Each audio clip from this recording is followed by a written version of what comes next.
Assalamu alaikum. Barka da zuwa wannan tasha mai albarka. Tashar Al'ajab Hausa TV.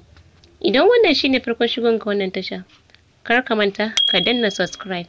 Sannan ka danna alamar ƙararrawa domin samun sababbin shirye-shiryenmu a koda yaushe.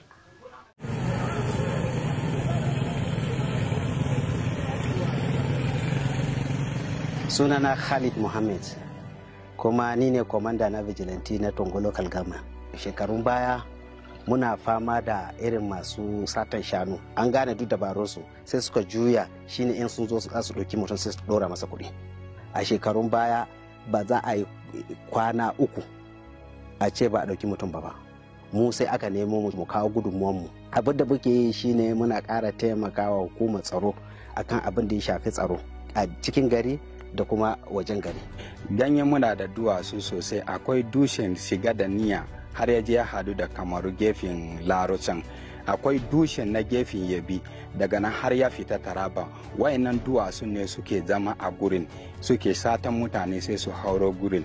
Kamar kam ne a wajen masu satan mutane da su garkuwa da su, domin ganye ja da Tongo sukan tura mutanensu daga can jejin su shiga su je su ɗauko mutum daga wa'ancan wuraren su shiga da shi cikin jejin. Akwai wani gungumin barawo wanda suka shiga suke haddaba mutane a jejin nan, muka je muka kamo shi mutum 9 da duk kayayyakin aikinsu muka dan kama hukuma, sannan kuma daga nan aka wuce da su.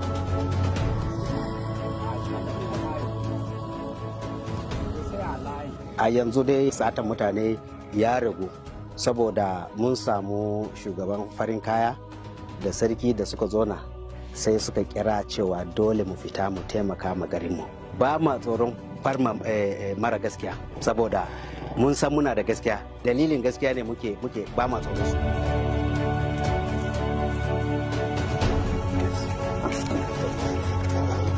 Matsalolin da muke samu suna da yawa, amma ɗan kaɗan daga ciki shine kayan aiki. Idan ka fita baka san ko su ne zaka tarar ba, to kaga ya kamata a ce duk shirin da zaka yi ya kasance ya dan dara wanda zaka tarar din.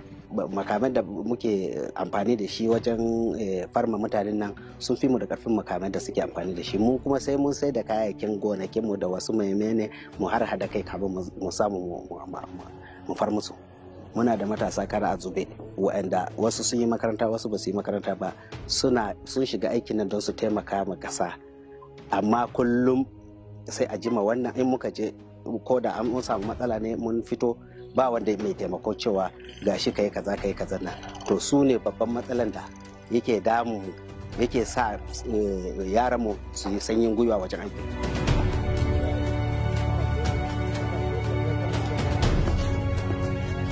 Muna taimakawa juna da kuma yan bangan fulako da maharba da kuma mu vigilante. Idan abu ya faru muna hada kawunanmu mu ga mun yi nasara kan abin da ya faru. Abin da muke so 'yan sintiri na sauran bangarori na Najeriya su koya daga wajenmu a zadircewa. Dalilin zatarcewa ne ya ba mu nasara, muka samu nasara akan wayannan mutane masu barna a bangaren Tongo.